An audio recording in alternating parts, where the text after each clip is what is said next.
ఒకరోజు గ్రామంలో అంజి సత్తి పెళ్లి ఆహ్వాన పత్రిక చూసుకుంటూ కూర్చున్నారు. అంజి అన్నాడు, ఈ రోజుల్లో పెళ్లి అంటే బంగారం తప్పనిసరి. సత్తి వెంటనే, అవును, కాని బంగారం ఇప్పుడు పెళ్లికన్నా ఖరీదైంది అన్నాడు. గ్రామంలో బంగారం ధరలు పెరిగాయని టీవీలో వార్త వచ్చింది. అంజి షాకయ్యి, ఇది బంగారమా, భూమి రేటా అని అడిగాడు. సత్తి లెక్కలు వేసుకుంటూ, ఇప్పుడు ఒక చైన్ కొనాలంటే 2 ఎకరాలు అమ్మాలి అన్నాడు. అంజి ఒక ఐడియా చెప్పాడు.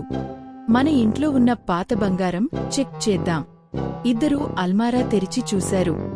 బంగారం బదులు పాత బటన్లు, తాళాలు, విరిగిన వాచ్. సత్తి నవ్వుతూ అన్నాడు, ఇది బంగారం కాదు, జ్ఞాపకాల మ్యూజియం. పక్కింటి ఆంటీ బంగారం తూచుతూ చూపించింది. అంజి ఆశగా చూసి, ఇది చూస్తేనే చేతులు వణికిపోతున్నాయి అన్నాడు.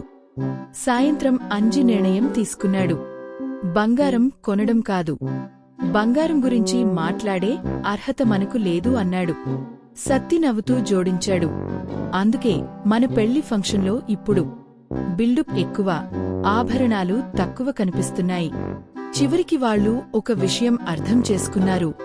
బంగారం విలువ పెరిగినా గ్రామంలో నవ్వుల విలువ మాత్రం ఎప్పుడూ తగ్గదు.